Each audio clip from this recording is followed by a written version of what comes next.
Thank you very much, Charles, for the opportunity to be here.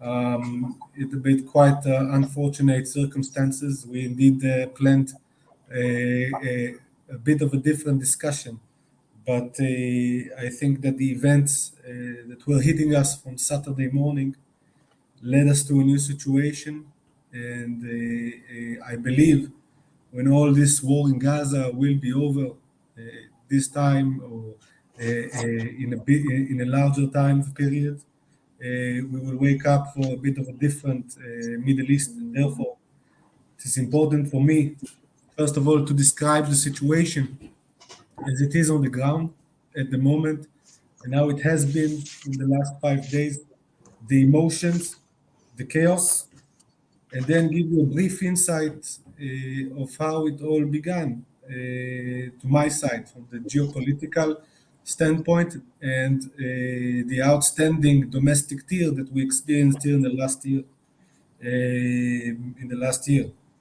So the situation at the moment in Israel, as we feel it on the ground, is of a complete chaos, a complete tear between the authorities and the civilians. Israel was taken by a complete surprise. No further intelligence, as they say, new techniques and methods of war taken by Hamas, and a complete miscalculation of the Hamas agenda towards Israel, out of a belief in the last couple of years that Israel has a partner in Gaza, although it doesn't look like officially, but under the radar, communications, the allowance recently of employees entering to work in Israel, the fund, the Qatari money that's coming in with Israeli support, gave the Israelis a bit of an assurance from the Gazan and the Hamas side that maybe we don't have an organization or terrorist organization, we might have a political body, a political entity that we can communicate, that knows how to treat hostages like Gilad Shalit, that knows how to run war, knows how to run the interests and to communicate them. But what Israel forgot, okay, is the Hamas agenda from the late 1980s, and its great belief, which it proven in the last 5 days, of illuminating the state of Israel as part of the agenda. 6:30 in the morning on Saturday, we wake up to complete alarm that goes off. Rockets fired from Gaza. The intelligence pictures as we see it at the moment, okay, now we only 3, 4, 5 days, we start to understand how the Hamas penetrated and what has happened. There was a break in the fence that Hamas made, and beforehand, some bombs were dropped on the video cameras on the fence themselves, which made the Israeli intelligence completely blind. Hamas troops, terrorists, as you want to call it, entered through the fence and took over the 3, I think it's now 4 military bases next to the fence. That was breaking completely the defense lines of Israel towards the Israeli towns next to the Gaza Strip. Now, in order to determine to you how Israel was not prepared, most of the force that was supposed to back up the front lines were in Hawara, which is the West Bank area, to secure the festive and Josephton. And we believe that in terms of forces, the access to the towns was completely naked.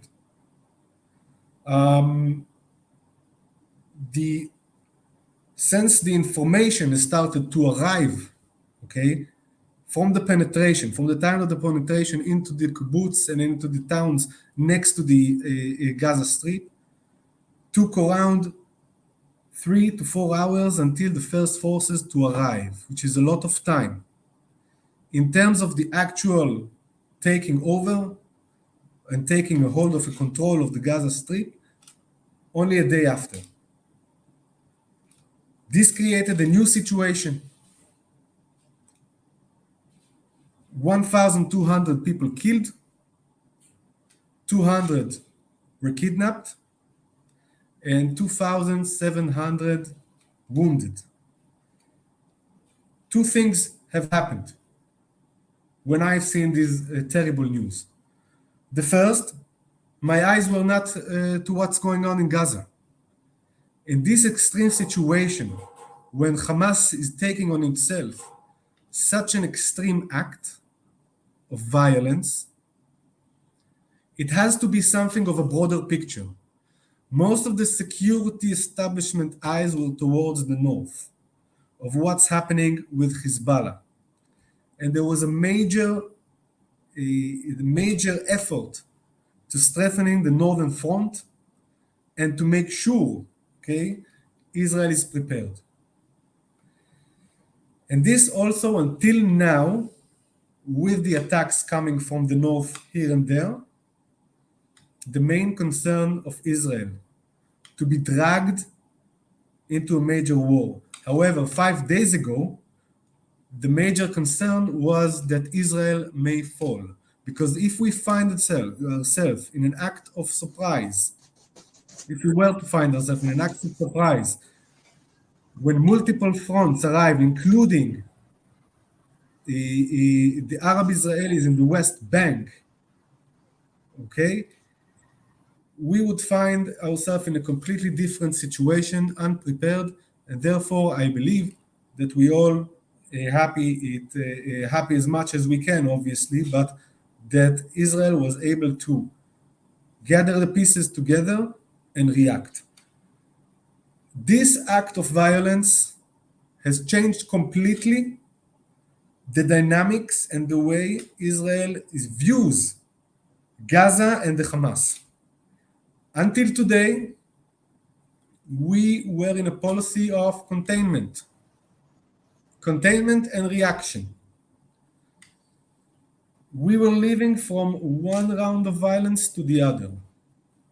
It is the first time in years that I hear from Israeli politicians, and especially the Minister of Defense, that Israel has changed its view, and now the main strategy is to remove Hamas from its arms, remove the organization from its capabilities, and do whatever possible to do it, for it to happen. The other issue of a new situation, there is a complete lack of confidence between the Israeli public and the Israeli government. The fact that no minister came to the ground and to the south to show its support. People and families are running around to try and find their loved ones without anyone from an official body or an official entity to provide answers. And moreover, for the Israeli government and the military establishment allowing such a scenario to happen when Hamas militants are occupying Israeli territories is a scenario that we could imagine and created a massive lack of trust. The last thing, such a long time for the forces to arrive and rescue the civilians at the Israeli towns around the Gaza Strip while they are massacred, created a complete lack of confidence by the Israeli civilians to the government. How did we come to this situation? There are two major main topics that I would like to review with you and to analyze. The first matter is the geopolitical. The second is the domestic, and we're going to start from the geopolitical pointer, because I think it's the most important one. Until today, or until recently, until the last, let's put it this way, until Abraham Accords, I could see Israel as the main loser in the public and diplomatic sphere. All the hate campaigns, all the Palestinian complaints, all what we understand as Free Palestine, and those movements and boycotts and BDS and the attempts to put pressure on Israel to come to terms with the Palestinians, okay, were on the top agenda. However, in the last 3 years since the Abraham Accords, or even before, when Israel started to sell and export its capabilities, technology, economics, and I'm sure my colleague will touch on that later, created a situation where Israel is becoming popular in the international sphere. Okay, the proximity to the UAE, the peace agreement with Bahrain. Let us not forget the offshore gas asset that brings to us closer Egypt and Jordan. And the last thing, the normalization with, as we Israelis see, with the kings of the Arab world, Saudi Arabia, created a situation where Iran and Hamas are feeling isolated. Suddenly, the Palestinian dream of a state and being noticed is not a great issue anymore. And the Iranians, who I believe today are one of the major motivating forces behind the attacks and behind the actions of Hezbollah and Hamas, suddenly finding themselves in a situation where the US and Israel are discussing normalization with Saudi Arabia, where the only condition separates them between peace agreement, okay, and not to peace agreement is Israel to allow or consider a nuclear and energy capability to Saudi Arabia. This puts, I believe, Iran and especially Hamas, okay, in a difficult position. Now, for Hamas as a terror organization, the main objective is to attract attention. At the moment, we are experiencing about a year where the Palestinian issue is no longer an issue in the state of Israel and for the government.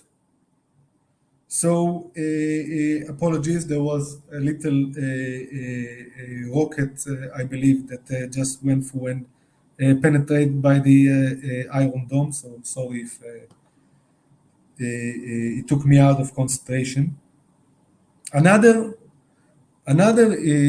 issue that allowed, a geopolitical issue that allowed the Hamas to go to such an act, or Iran to force Hamas into such an act, and this is I'm going to touch on the next topic, which is the domestic tier, is the decrease in the relations of the United States and the Israeli government. This showed a great vulnerability at the time, and it was caused by the tier we had due to the judicial reform.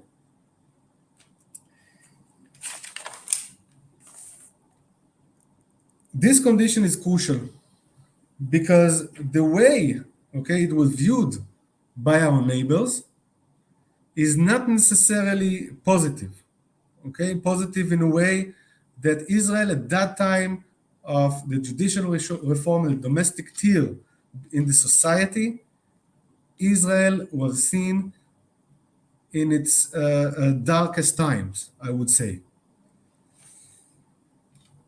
I'm going to elaborate a bit on what caused this stir in the society between the ones that support the reform and the ones that do not support the reform. It is not an issue of it is not an issue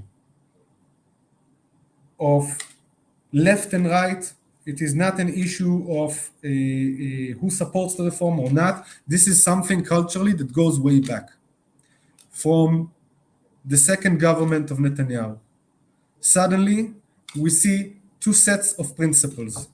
Suddenly, we had the status quo that we came with as a state in 1948 between the ultra-Orthodox and the liberals, seculars and ultra-Orthodox. Here, something's working. This balance has been changing, okay? Suddenly, one interferes with the values of the other. You can see it by statements of Likud members, okay, as well as left-wingers in the format of who supports the peace agreement with the Palestinians, who doesn't, who is being called a traitor and who doesn't. And suddenly you have a whole population that understands that they are the only ones paying taxes, do reserves and go to the military, and there's another population that doesn't do that. The only body, an entity, okay, that the non-supporters of the reform and support and protects them as well, is the High Court of Justice. Okay, the Likud, okay, and the members who support the judicial reform, the symbol is Prime Minister Netanyahu. He's the main leader. At times when the attorney, the general attorney, tries to hunt Netanyahu with all his trials, it's viewed by the right wing, not the right wing, the supporters of the judicial reform, as an act of hostility of an entity, which in this case is the Court of Justice, trying to take down the right wing, the Likud, the Zionist people out of the government. On the other hand, when Yariv Levin, the Minister of Justice, had his speak, which was very aggressive, and how determined he is to reduce the power of the High Court of Justice, was viewed by the people against the judicial reform as someone who's coming to offend their symbol and their values. It is a matter on values and principles that created a complete division. I think the main issue that led so many protesters into the street, and I think we can see also the impact on this current round of violence, is when the Minister of Defense, Yoav Gallant, has announced that the judicial reform has to put on hold because it may offend Israeli security interests. And when he was fired on the spot by Prime Minister Netanyahu, it created a complete separation and a deep tear in the values, okay, of most of the population, and led them to go into the streets, because it showed that the government is so determined to pass the judicial reform, even on behalf of even on the account of Israel's security. I don't think it was it was the only factor, but it was one of the factors where you could see the military preparedness starting to move. Suddenly you hear voices of the pilots who are not willing to volunteer for reserves. Suddenly, people on the reserve unit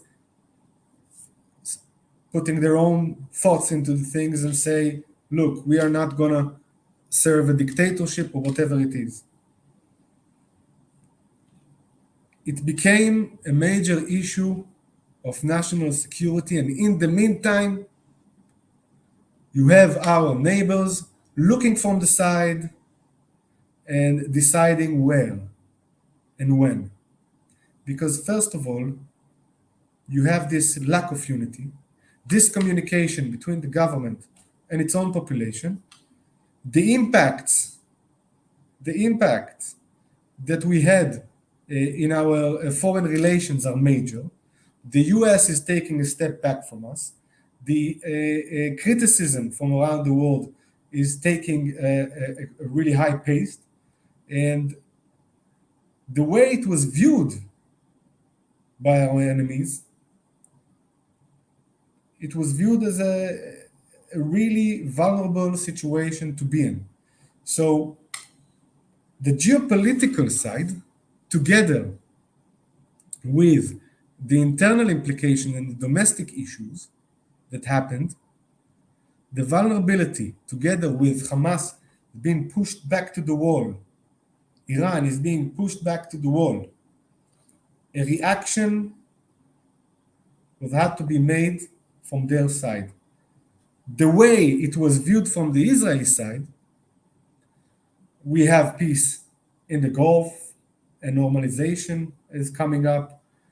The Lebanese are in a terrible economic situation, and they have now the gas interests. We just signed an agreement. On the West Bank front, we are in control, although there are terror attacks here and there, but nothing that we're not used to. And the balance is definitely into our favors. And on the other side, Hamas now get approved to have the money from the Qataris. The energy is sufficient that we provide them. We just granted 20,000 work permits to come in. There was no alarm for the state of Israel at this point, or the way it viewed the situation. Certainly a complete miscalculation, which led us, I believe, into this situation. Thank you very much. Thank you very much, Shay. A very comprehensive analysis there. We're now going to turn to the economy, and Pinchas, if you can unmute yourself and then talk a little bit about the economy and the impact, both the macroeconomy and also the impact of this at the moment. Okay, thank you. Okay, thank you very much, and thank you for the opportunity to speak. My apologies to my colleagues for communication difficulties, which have plagued my computer, of course, today when I need it most. Okay, Shay has picked his way very carefully and very effectively and comprehensively through an incredibly complex situation which is developing in real time. I take my hat off to him, and that's easy because I think at least I have a much easier job. The economic situation is clear cut, and more remarkably, perhaps, the impact of these otherwise totally unprecedented, genuinely unprecedented and huge events that have taken place and are taking place and are going to continue to move ahead. The impact on the economy is, as far as it's possible to say, this is fairly clear cut. Now, the reason why it's clear cut is because we have been here before. Although what has happened on the southern border and what is happening generally in the military and geopolitical sphere is in many, many respects unprecedented. In the economic sphere, we have precedents. The most recent major precedent is 20 years ago during the Second Intifada, which combined with the global tech wreck and a global recession to create a terrible economic crisis in Israel in 2000 to 2003. We go further back to other crises, and of course, the huge crisis generated by the Yom Kippur War, which is in many respects comparable to what is happening now.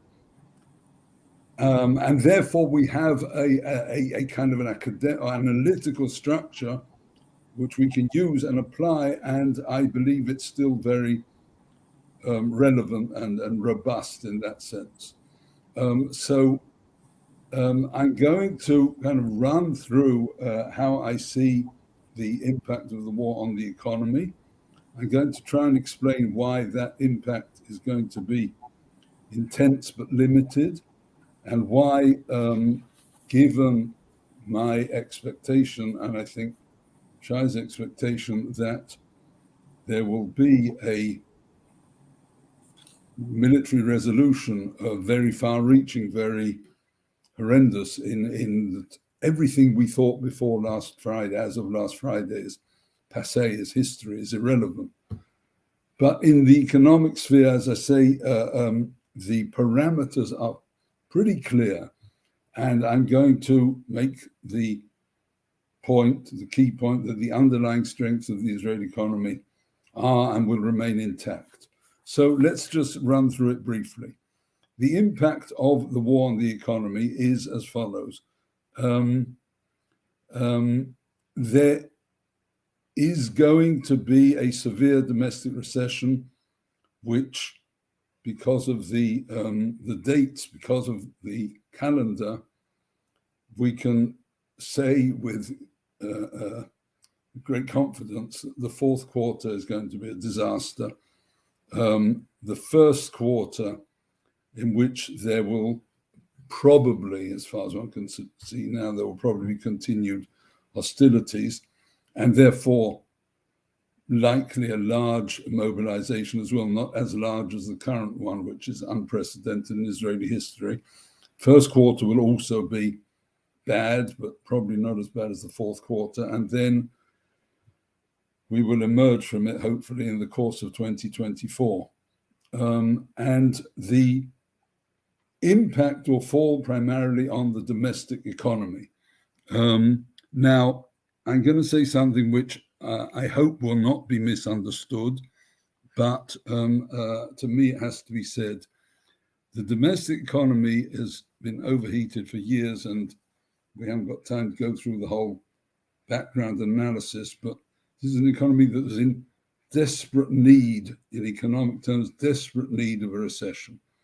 And this is not what we had in mind, not what any sane economist or even sane human being would have suggested as the way to go about it.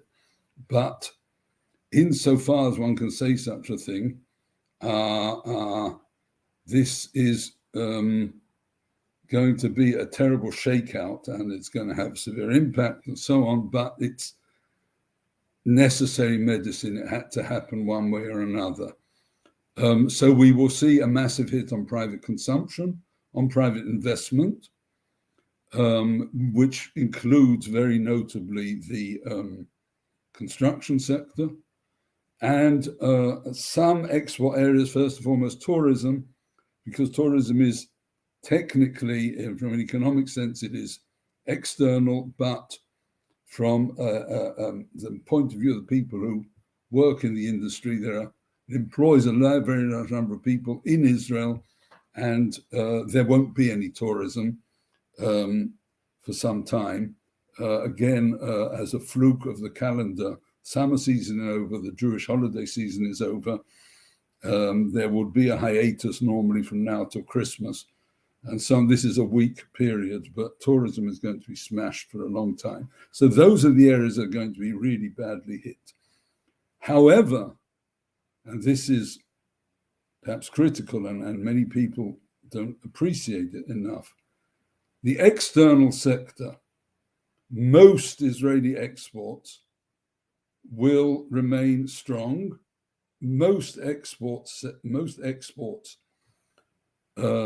key export sectors will be only marginally hit because of the structure, because of what they are, because of elasticity of demand and supply, because of prices, because of lots of economic stuff, which, this is not going to be a lecture on macroeconomics, but that's the bottom line. The export sectors, above all high tech, energy, they are going to be basically okay. They're going to benefit along the way from the devaluation of the shekel. And you run into the basic fact of the Israeli economy of the last 20 years, not the Israeli economy of the 20th century, the Israeli economy of the 21st century, which is characterized by what I call a chronic surplus in the balance of payments. Virtually nothing that can happen, including this horrendous war and disruption, will prevent or even dent significantly surplus in the balance of payments. And this is a country with enormous foreign currency reserves, so that the Bank of Israel can wake up on Sunday morning and say, we've got a major crisis, and we're going to allocate $30 billion to defend the shekel because it's going berserk, because there's speculators in the Far East who are pushing it through 4, and this is absurd, and we can't tolerate it, and we have the money, we have the capability to stop that. And they stopped it just like that. And the shekel has spent the last 4 days between 390 and 395, which is, of course, much weaker than last week. But everybody in the foreign exchange market knows the Bank of Israel has the firepower to prevent the shekel going down more. Now, I don't want to do a market analysis. When this war spreads and gets worse, there will be further devaluation. But the underlying story of the shekel is that it will remain strong because the underlying balance of payment situation is strong. Briefly and importantly, the labor market. One of the things that has changed forever is the level of employment of Palestinian workers in the Israeli economy. There will never again be workers from Gaza in the Israeli economy. There may not be workers in Gaza at all in another month. That's a separate issue. Whoever's left in Gaza will not be employed in Israel. They won't cross the border. If they cross the border, they'll be dead on the other side. So that's all over. Palestinian workers from the West Bank, who have always been, there have been ups and downs over the decades and the crises and the wars, they will remain in the Israeli economy. Probably eventually in similar numbers to today, but that remains to be seen. There will be a big hit in the labor market, and that will hit agriculture certainly, but above all construction. And if we follow through on the hit side, because the real estate and construction sector is already wobbling, because after years of very high rates of growth of intensive construction and of huge growth in mortgages fed by years of zero interest rates, the crisis was already building up throughout 2023 as interest rates rose, and therefore this will hit households even more strongly. Interest rates will go up, mortgage holders will be hit even worse. All of this will feed through in the next 6 to 12 months. And that is the hit, and most of this hit is unavoidable. But I stress again and again, the hit is concentrated on the domestic economy. When there is a government, which will happen, a functioning government, with people who know what they're doing, there will be a fiscal response. Again, there's lots of precedents in Israeli economic history.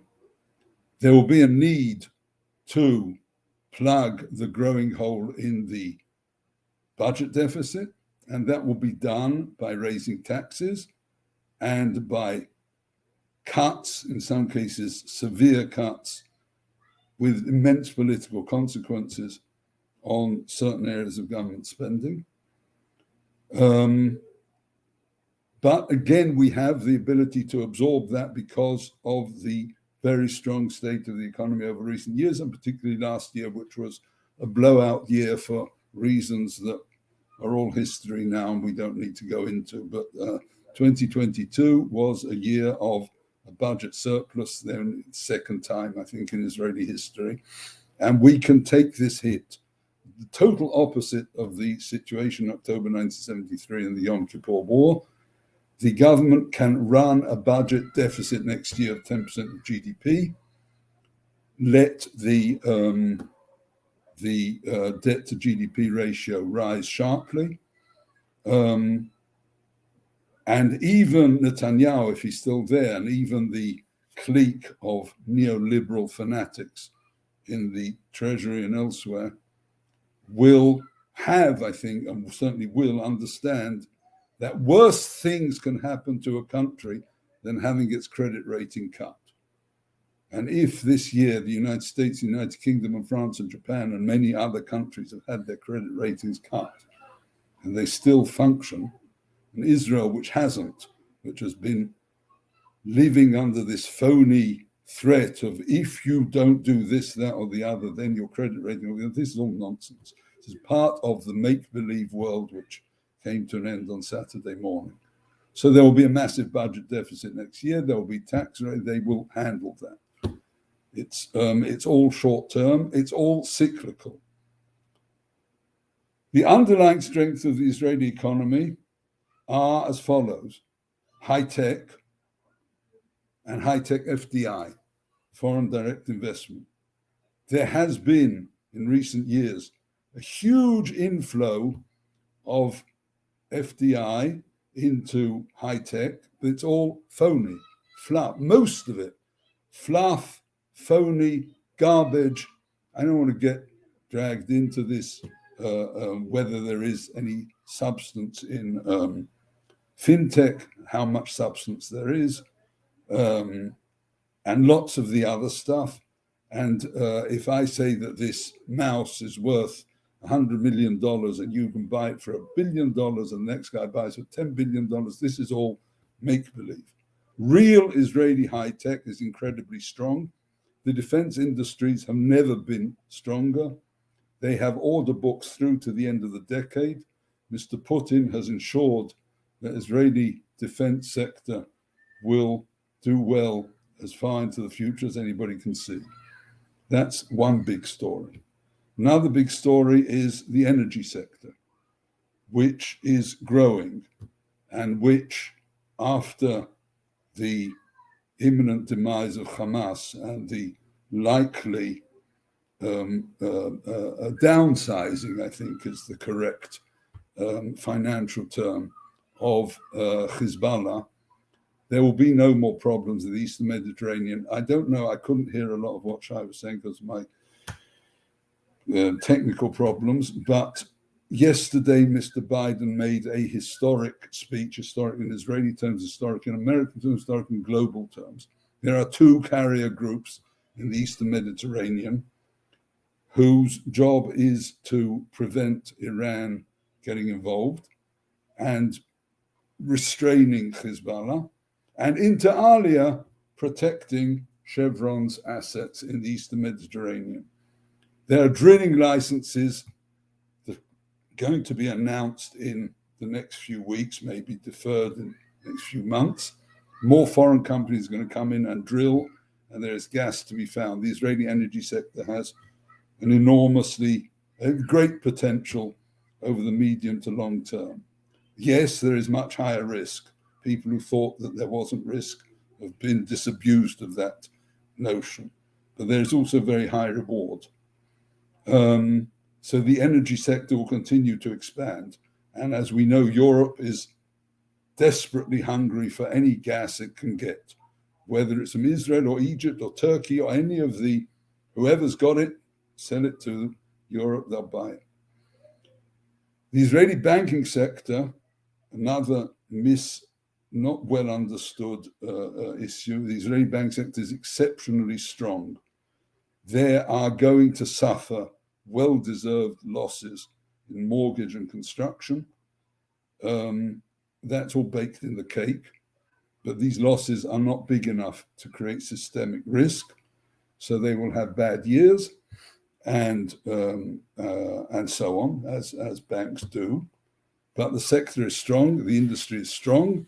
They do not engage in many stupid things that many banks around the world do, and they will be fine. And therefore, these underlying strengths of the Israeli economy, as well as the human capital element of high tech, and the fiscal strength, which has been built up over 20 to 30 years, the fact that as of September the 30th, let's say, the debt to GDP ratio was probably below 60%. And we showed in the Corona, yes, we can jump it up and then bring it back down. We have control, we have fiscal control, which is more than you can say for very many Western countries. And we have decent monetary policy, brackets, incredibly important. Don't know if Shay had time to relate to it. One of the casualties of the domestic political unrest was that Netanyahu was intent on getting rid of the current governor of the Bank of Israel, whose term ends in December. He was casting around to find a new governor. That's all history. He has no choice, my humble opinion, but to reappoint Professor Yaron. Maybe make a deal with him, stay for a couple of years, but by the time those couple of years are up, it will be Yaron who will still be there, and Netanyahu who won't be there. The Bank of Israel is very strong. I can criticize the Bank of Israel from now till midnight. It's very strong. It's institutionally very strong. It has survived the attacks on it from the populist attempted revolution, which is now over.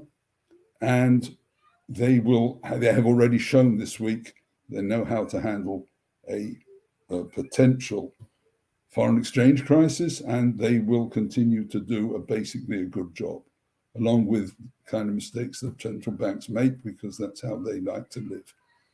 Just very briefly, the opportunities that are going to emerge, and nobody will send you an SMS or an email to tell you tomorrow you should buy. In the financial markets, we have seen falls. There will be further falls as the war gets worse and things generally get worse. And what we will see is that foreigners will continue to sell. Local institutions and maybe the local people will continue to clean up. That's what always happens in these situations. It will certainly happen here. There will be opportunities in the financial markets, including Israeli government bonds and so on. More fundamentally, in energy, as I've said, there are opportunities, there will be opportunities, and the long-term players, the Chevrons, are the ones who are going to come now, the ENIs and the Totals and maybe the Gulf people. They will be able to take positions and do well in the long term. There will be no Russian or Chinese, and probably not any Indian energy companies here, but we'll manage okay without them. There are and will continue to be enormous opportunities in infrastructure, because this country is committed to spending a vast amount of money on domestic infrastructure, not make-believe, fly-by-night, dream world trains to Dubai. We finally, after 7 years, got a train to run across from North Tel Aviv to South Tel Aviv. And not a train, but a light rail. And this whole network is going to be expanded over the next 10 to 15 years. And companies in that area are going to continue coming in because there is enormous opportunity there. And then you have the entire technology, real technology sector, where there is a massive shakeout underway. But the long-term, we're now talking 50, 60 years of experience in Israel, long-term players with deep pockets and vision will continue to do incredibly well. Once upon a time, it was IBM and companies that have long since ceased to exist or been bought out. Nowadays, Intel has built itself on Israel. Each of these is a story in its own right. Israel will remain a major player in certain areas of technology like cyber and so on, maybe AI, maybe. NVIDIA is very, very invested here in AI and so on. They're new, I don't know much about technology, and I certainly don't know what's going to be hot in the 2030s, but of the 5 things that are going to be big in the 2030s, Israel will be a world leader in 2 of them. Don't ask me what they are, which I knew I wouldn't need to waste time on.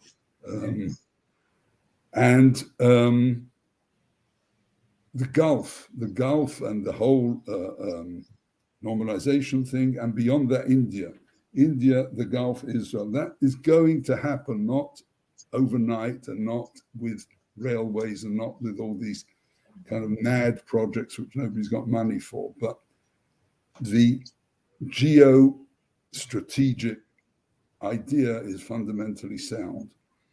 Okay, can you wrap up?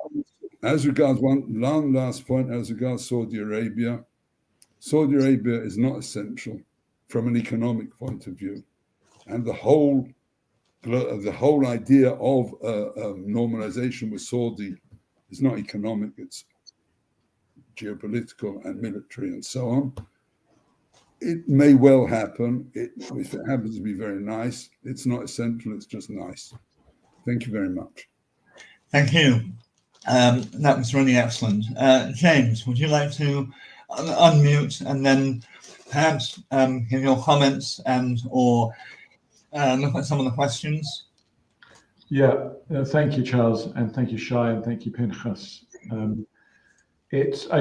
wanted to say that just observing, being invested in Israel as a Jew in the Jewish community, not a single person in Israel, let alone in the global Jewish community, is unaffected in a very deep way by what's happening. And so our sympathies, our thoughts, and thanks also for you taking the time out of what is happening to give us your comments today and the elucidation, because we need elucidation on these issues. It's beyond baffling. No one expected it, as you said, Shay.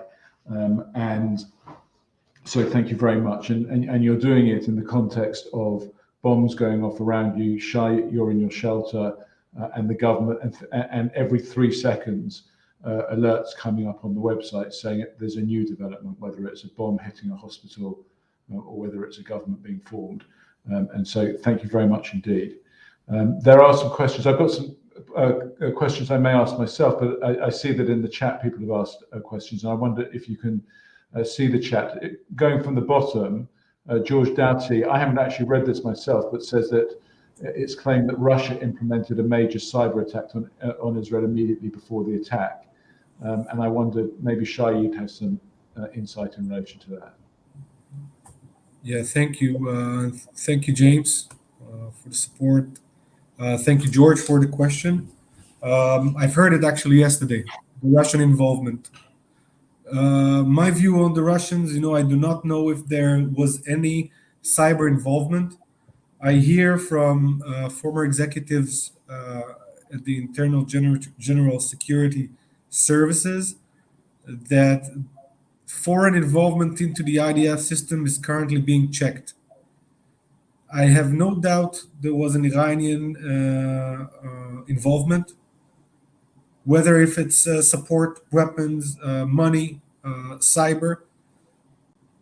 In terms of the Russian, I do not know at this point to answer. I believe it to be.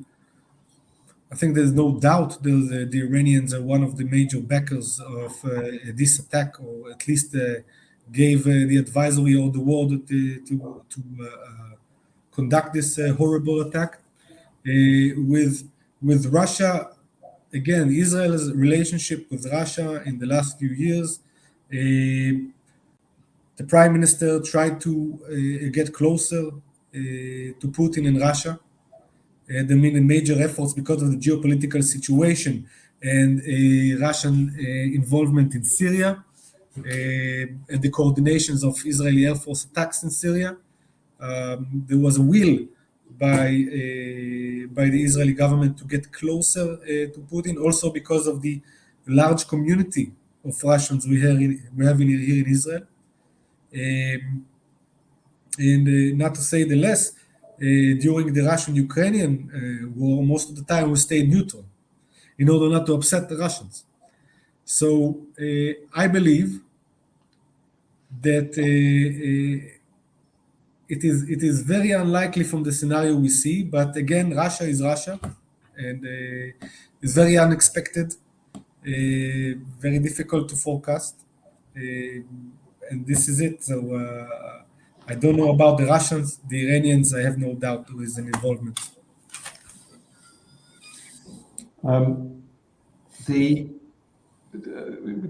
A point perhaps I'll ask before I come back to one of the other questions, and maybe to Pinchas, because Pinchas, your expression of the sort of resilience of the Israeli economy is good to hear, but I wonder how priced into that resilience is the psychological trauma that Israel will go through, and the confidence in its institutions.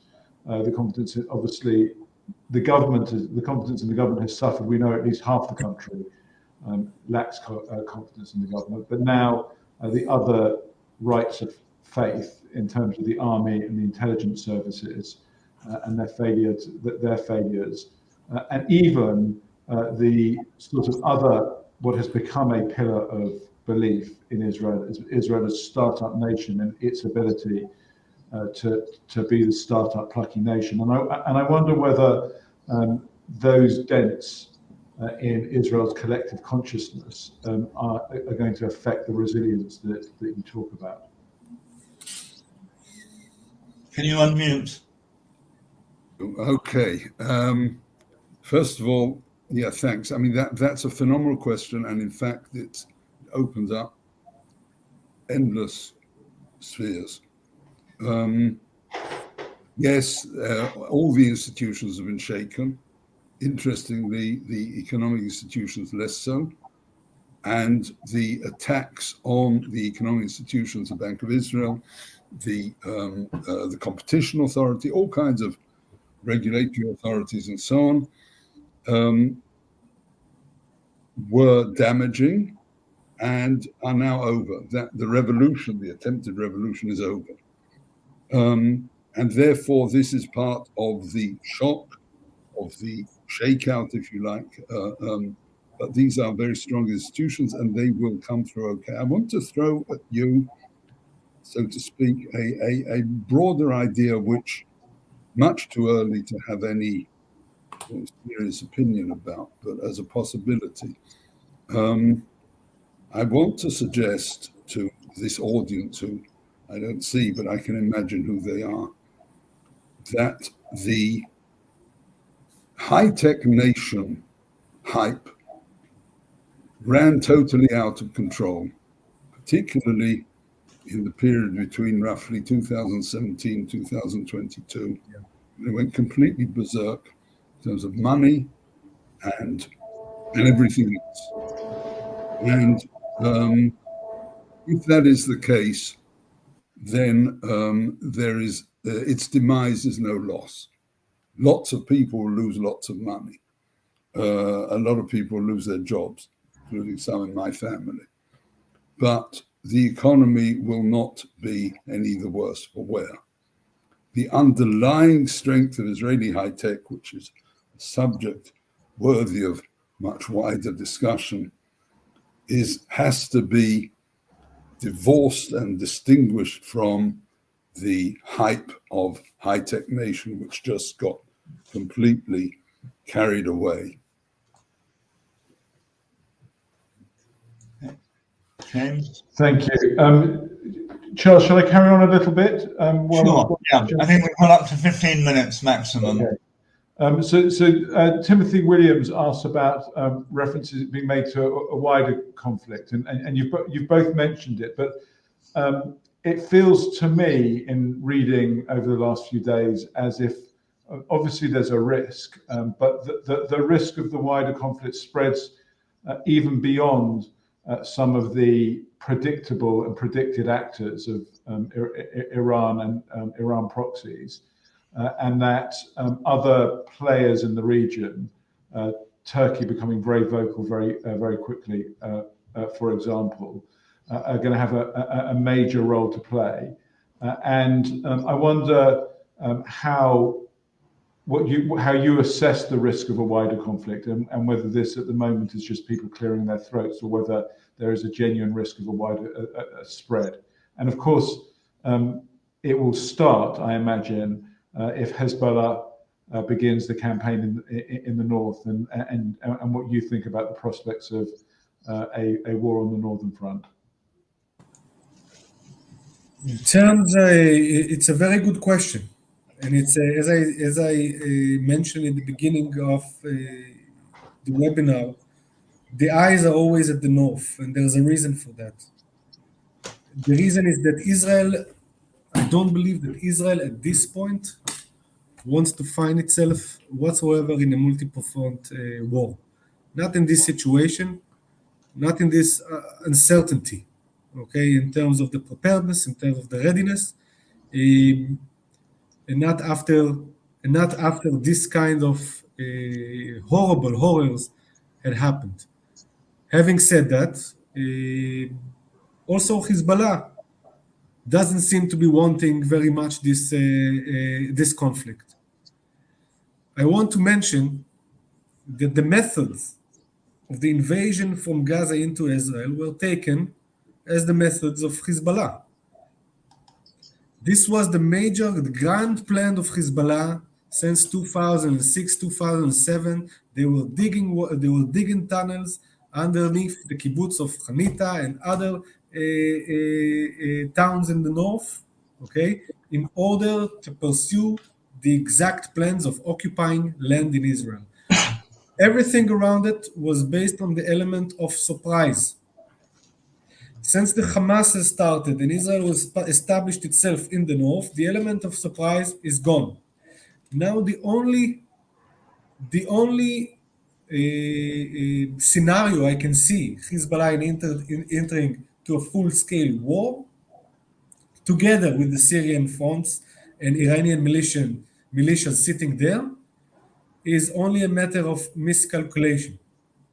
I think the fire exchange we can see at the moment is a strategic fire exchange of Hezbollah and Israel to try and divert the attention from the Gaza Strip or from other areas. Miscalculation in this exchange could lead to a general war, absolutely. Another scenario is whether Israel decides that it has enough legitimacy from the public at the moment to go and strike in Lebanon and finish this story once and for all.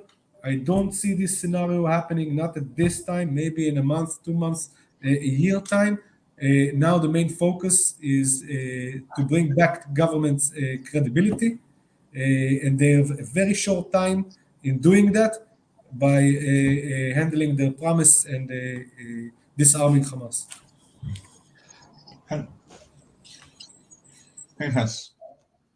Can I just follow up on that, because try not to say exactly what Shay said, because what he said is entirely correct. The debate in Israeli military circles, let's call it that, is not whether or what to do about Hezbollah. Hezbollah has to be eliminated, more or less the same as Hamas, Not that they all have to be killed, but at the least, as a measuring rod, Security Council Resolution 1701 of 2006 that ended the Second Lebanon War said that no Hezbollah or other forces may be allowed south of the Litani River. The minimum that the Israeli people and public and government, when there is one, will demand is that that be implemented permanently. And if it won't be, then every Hezbollah guy south of the Litani River will be blown away. The discussion now is, as Shay put it, should we do it now when we're already on the road and everybody is mobilized, or is it not convenient? And can we defer it, and can we get to it further down the road? It is going to happen. It is an inevitability. It is one of the things that has changed since last Friday.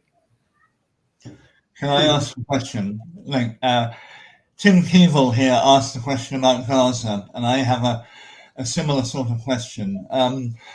The spokesman for Netanyahu, I think the former ambassador to London, was on the radio in London saying that all of the Palestinians can leave Gaza and go through the Rafah crossing into Egypt and stay there.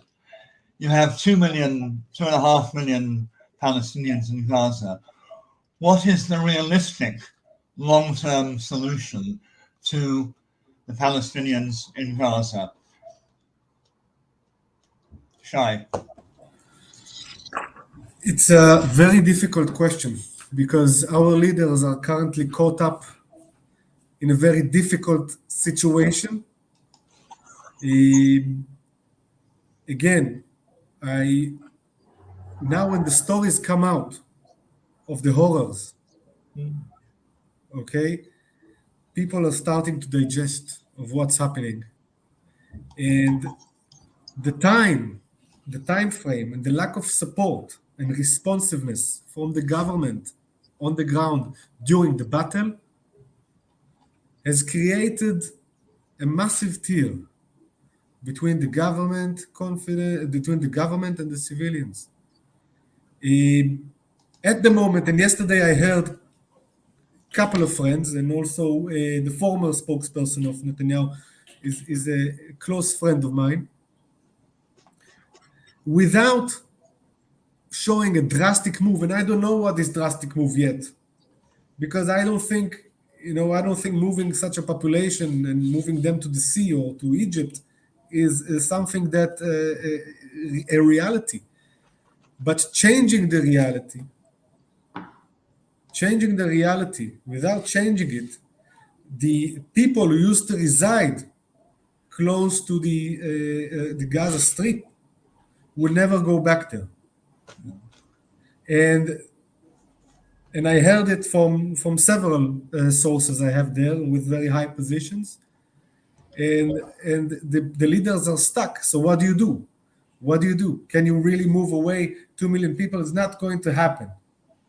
Whether you're going to a massive move that will include a significant airstrike, ground foots on the ground, etc. Certainly, I don't think it will be something that will erase Gaza completely, like all the bullish statements. But I think it will be an attack on a scale that we've never seen before, and that makes me also a bit worried. But this is the reality.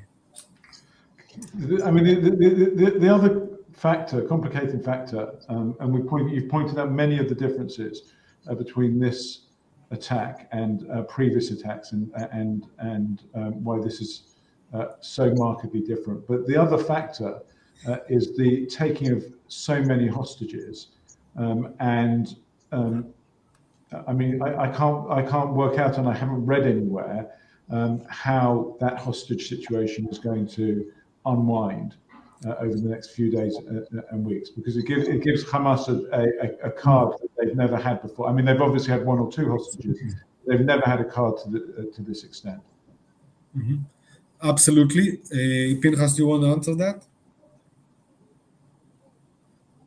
You're on mute. I want to make 2 points. The Hamas story is that Haniyeh and what's his name, the heads of Hamas, who are all ex-Israeli prisoners who were released in prison exchanges, are committed to getting their guys out of Israeli jails. That's what their goal is. Brackets. The only safe Hamas operatives on God's earth today are the ones in Israeli jails. Close brackets. The